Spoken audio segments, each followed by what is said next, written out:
What is going on, ladies and gentlemen? This is your boy, Will's Wrestling Corner, back at it again with a brand new video and a brand new predictions video here today. Doing AEW Revolution 2025. My dumbass realizing, hey, I haven't done a predictions video for Revolution yet, and the pay-per-view is tomorrow. So, what we are going to do right now is we are going to predict every single match for AEW Revolution 2025, who we think is going to win, where some storylines might be going, and essentially just have a little bit of fun predicting this card. Obviously, these are just my opinion. They won't match what will happen on the show, and they probably won't be the same as yours, so I urge each and every single one of you to leave your predictions down in the comments below. And if you are new here, be sure to leave a like, be sure to subscribe, be sure to turn post notifications on, so that way you never miss an upload because, well, WWE 2K25 is here if you got the Deadman and or the Bloodline edition. So we're going to do some 2K25 content starting with our traditional universe mode, so be sure to check that out tomorrow. I'm intending to make that, but I'll let you know if anything changes. So let's get on with the card. There's 3 pre-show matches, I am pretty sure. So we'll get those done pretty quickly. So, our first pre-show match is a trios match. Big Boom AJ, yay, he's back, and the Conglomeration, the team of Orange Cassidy and Mark Briscoe, will take on Johnny TV and the MXM Collection, which is Mansoor and Mason Madden. Cool. Big Boom AJ's wrestling again. We're making him the Logan Paul of AEW, only wrestling a couple of times a year. Cool, I guess. I think this one's a no-brainer. I think Big Boom AJ and the Conglomeration are going to get the win here. Pointless fucking match. I think Big Justice is going to hit another weird-ass spear in this match. I could really give less of a shit about this match. Next, we got Chris Jericho defending the Ring of Honor World Championship against Gravity. What the fuck is going on in Ring of Honor? Like, can we get rid of it, please? You fucking ruined it, Tony Khan. Another no-brainer. I'm going to say Chris Jericho gets the win here and retains. Like, Gravity? You're talking about that, like, weird-ass luchador with the weird mask? I don't even know anymore, man. Okay, cool. Our third pre-show match, 8-man tag. We got the TNT champion Daniel Garcia teaming up with the Undisputed Kingdoms, Adam Cole, Roderick Strong, or Kyle O'Reilly, or how I like to call it, the Undisputed Era Kingdom, taking on Shane Taylor Promotions, which is the team of Shane Taylor, Carly Bravo, Lee Moriarty, and Sean Dean. I'm going to say another no-brainer. Daniel Garcia and the Undisputed Kingdom get the win here. Some days I even forget Daniel Garcia is the TNT champion, which is a fucking shame. Like, you look at the heights that the TNT championship really had, and then you look at where it's at now, and it's very much a very big shame. Like, I would book the TNT Championship a hell of a lot better if it was me booking it. So, yeah. Pointless pre-show. Now we go on to the main card as we got Will Ospreay taking on Kyle Fletcher in a steel cage match. Now, I think this is the 4th time that Will Ospreay and Kyle Fletcher had a match. But I'm not really complaining. These two guys, obviously, very, very, very good chemistry together. And you know, I like the way they're booking Kyle Fletcher. They're making him seem like a very big deal. I know the IWC really doesn't like the Kyle Fletcher with their, like, Randy Orton comparisons and stuff like that. But I think Kyle Fletcher's on the up and up in AEW. But I don't know. I feel like they're going to give Will Ospreay the victory in this one. Give him the big redemption win. Give him something. And I think that'd be very, very good if you ask me. Will Ospreay, I think, needs the win, and maybe he'll go on to, say, Double or Nothing, challenge for a belt, something like that. I wouldn't really complain if Kyle Fletcher wins, but in my honest opinion, I'm going to say Will Ospreay gets the victory in this one.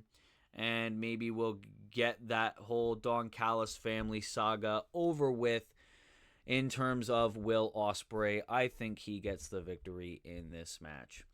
Then we go on for the AEW Continental Championship. We got Kazuchika Okada taking on Brody King. Now, again, the AEW Continental Championship, I have a ton of like mixed feelings on that belt, more particularly the decision to keep the championship on Okada, because I don't know, like the championship feels pointless. Like there's no point in it even being introduced, it being a thing. I thought it was a nice touch that the Continental Championship was defended in the Continental Classic. But other than that, there's no real reason to keep it going. And as much as I love Brody King and the fact that I love that the Hounds of Hell are getting a bit of a push despite Malachi Black no longer being in the company, I don't think Brody King is going to get the victory here. Now, would I be shocked if he beats Okada and wins the championship? Hell yeah. And would I be happy if he does? Hell yeah. But to be quite honest, it seems pretty obvious that Kazuchika Okada is going to retain the championship, because it seems very clear to me, spoiler alert for a later match, that Kenny Omega is going to challenge Okada for the Continental Championship at All In Texas. I almost said All In London. So, you know, this is just a placeholder match, just an excuse to get a pay-per-view title defense before we get on to that, because we still got ways to go until that pay-per-view. So, you know, I think this match is going to be all right for the most part, but my winner and still the AEW Continental Champion, Kazuchika Okada. Next, in a singles match, we got MJF taking on Hangman Adam Page. Now, before we say anything about this match, this feud is absolutely fire. I love the way that they booked this feud. I liked the redemption arc that they are doing with Hangman Adam Page, where he retired Christopher Daniels, and then he's like, oh, fuck, like, what am I doing? I'm ruining people's lives. And now he's getting this big redemption match against the other biggest heel at the company at the minute, MJF. And, oh my god, this is obviously going to be match of the night. I wouldn't care who wins, but honestly, if we want to get this Hangman full-blown babyface, full-blown redemption arc going, he needs to win this match. Hangman Adam Page needs to win this match. And hopefully, now that Hangman Adam Page is a babyface, he could be a very strong contender for beating Jon Moxley and ending the god-awful World Championship reign that Jon Moxley is having. There's nothing else more than I can say about that. Hangman Adam Page being a babyface, I think, is an absolute win for AEW, because he should really be the face of the promotion. Like, Hangman Adam Page is like a day one, and I'm very, very excited to see where this goes, whether they're going to keep the MJF feud going on after Revolution, or if Hangman's going to try to go for that world belt. I think the winner of this match should very well be Hangman Adam Page. And also, I really think maybe Jeff Jarrett and or Christopher Daniels is going to get involved in this as well, which points more of the direction towards Hangman Adam Page. Then we go on for the AEW World Tag Team Championship as the Hurt Syndicates, Bobby Lashley and Shelton Benjamin, will defend against the Outrunners, the team of Turbo Floyd and Truth Magnum. Now, I know how over the Outrunners are. I know there's a lot of fans that really like the Outrunners. But, you know, Hurt Syndicate are also over, and they just won those titles. I think they need to have more of a run with it. I know a lot of people in the IWC would probably really like if the Outrunners end up winning the Tag Team Championship, but I'm going with my head and not my heart on this one. Actually, I'm going with my head and my heart. I love the Hurt Syndicate. I love how over they are. Cedric Alexander's 90 days being up cannot come any faster or any slower, because I love the Hurt Syndicate. I love that they're reunited. I love that they're being booked well for the time being. So let's keep this going. The winners and still the AEW World Tag Team Champions, the Hurt Syndicate. Then we got for the AEW TBS Championship, we got Mercedes Moné defending against Momo Watanabe. Now, don't get me wrong. I do know that the reason why Momo Watanabe got this match is because she won some big women's tournament thing where she got to challenge for whatever championship she wants in AEW, CMLL, or Stardom, something like that. And she ended up choosing Mercedes Moné and challenged her for Revolution. But does anyone really think that she is going to win here? Does any, come on, it's Creative Control Banks, and I say that every single predictions video. I just want this fucking reign to end, but it won't. Maybe not until All In or Double or Nothing. But, yeah, no, Mercedes is very clearly retaining. I don't know enough about Momo Watanabe to even be, intrigued of this match. I know there's going to be some people being like, go Google it. Go Google it. No, fuck off. I don't care about this match at all. Watch them say that I don't care about women's wrestling. Yeah, the winner is obviously going to be Mercedes Moné. She is still going to be AEW TBS champion. Next, to determine the number one contender for the AEW World Championship, we got Swerve Strickland going one-on-one with Ricochet. Now, I love the way that they are treating this feud, but to be honest, if we're going over this card, this should not be the match to determine the number one contender for the AEW World Championship. This one should. Fuck off. This one should. This match should determine the number one contender for the AEW World Championship. This one right here. But Tony made the decision to make this one before the number one contendership. And, I can't say my prediction without spoiling the main event, but fuck it. I think Swerve Strickland is very obviously winning this one. He's going to get his rematch against Jon Moxley. And, Ricochet getting an AEW World title shot, I mean, it wouldn't be the worst thing in the world, but I don't know, man. Ricochet's turned into a joke. And I'm not just saying that because he's a cocky heel, right? I'm saying it because it's true. And, no matter where Ricochet is, he will always be the joke, even though he's one of the best in-ring wrestlers in the world today, and I hold truth in that. But I very well think Swerve Strickland is going to win this one. He is going to get his rematch. Cool, I guess.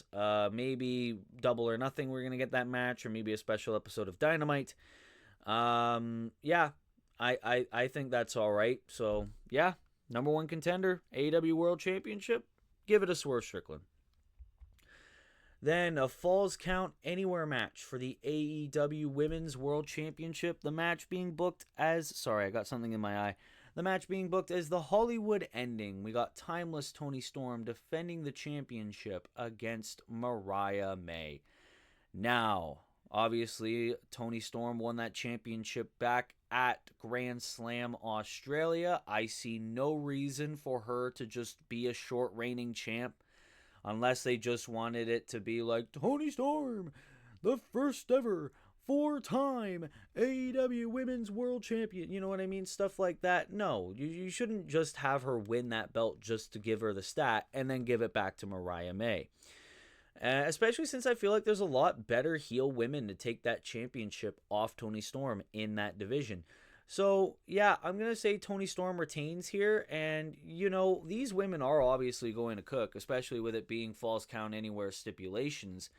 But, yeah, I don't see any scenario where Mariah May wins that championship back. I wouldn't complain, but I just don't see it, really.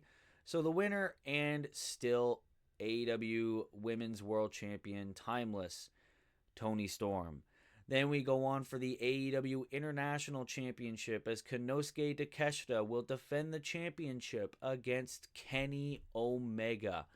Now, this is very hard for me, and I had to think long and hard about this before making this video.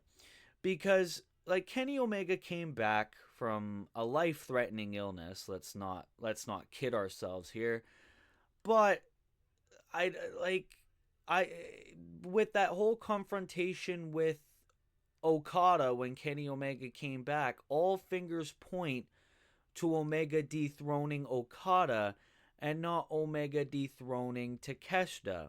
The way I see this really going is maybe Okada defends the title against Brody King later on in the night, or earlier in the night, and then later on when it's Omega and Takeshita, maybe Okada gets a deal from Don Callis where it's like, hey buddy, we're going to do a lot of big things for you if you help us beat Kenny Omega. So Okada accepts, Okada accepts, attacks Omega, and costs him the match for the International Championship, and then that can give Kenny Omega more of a desire to go after Okada and the Continental Championship, hopefully sooner rather than later. So, and because of that, I'm going to say the winner and still AEW International Champion, Konosuke Takeshita. Not a very good night if you want new champions, am I right? Then finally, our main event of the evening for the AEW World Championship that they don't want to show. Jon Moxley going one-on-one against Cope. Now, I have two ways of this going. And I don't think option B is going to happen, but I'm going to throw this on the table because of the fact that I don't think it will be a very good night for new champions. So obviously option A is the more predictable route. Jon Moxley retains against Cope, and this Death Riders run goes on a lot longer, which I don't think anybody wants, including me. I've made 2 videos now explaining how I used to love the Death Riders. Now I can't stand this storyline and everything like that. Obviously, the story going into this match is Cope, Jay White, Willow Nightingale, and whoever the fuck else was taking out all the members of the Death Riders one by one until it's just Jon Moxley. I think that's way too predictable to the fact that all the members of the Death Riders are probably going to come back during this match and help Jon Moxley retain. So option A is obviously Jon Moxley retains. Or, and I'm not placing a bunch of bets on this one, or Cope wins. Cope wins the AEW World Championship, and then, oh boy, and then the King, Christian Cage, cashes in the contract thingy-mabomb, the discount Money in the Bank on Cope, and wins the AEW World Championship. I don't give a fuck what anybody says, okay? Christian Cage deserves to be AEW World Champion. His heel work alone, his TNT Championship reigns alone, are enough to justify him being a world champion in the big year of 2025. I don't give a... I will die on that hill. I will fight anyone on that statement. Christian Cage deserves to be AEW World Champion, and yes, he's going to be the cocky heel. Yes, people aren't going to like it. Fuck it. Would you rather cocky heel, or would you rather guy who carries championship in a briefcase? Pick one. I like both options, but if I'm to pick one, I'm picking option A. Jon Moxley obviously retains the AEW World Championship, but I will pop like a kid on Christmas if the night ends with Christian Cage as AEW World Champion. And with that being said, ladies and gentlemen, that will have to conclude our predictions for the 2025 edition of AEW Revolution. Ladies and gentlemen, what are your thoughts on the predictions? Do you have similar picks? Do you have different ones? Leave your thoughts down in the comments below. I'd very much love to hear your opinions. Also, let me know your hype levels for AEW Revolution on a scale of 1 to 10. What match are you looking forward to the most? What match are you looking forward to the least, and why? Let me know in the comments below. I'd very much like to see people give their thoughts down in the comments below. Thank you guys so much for the support on the recent videos with the John Cena turning heel, with the 2K simulation of Elimination Chamber, the WrestleMania fantasy booking, all that jazz. I very much love your support. Let's keep it going. If you are new here, be sure to leave a like, be sure to subscribe, be sure to turn post notifications on, so that way you never miss an upload. And with all that being said, ladies and gentlemen, this has been your boy, Will's Wrestling Corner. I will see you in the next video. Be good people, and peace. Later.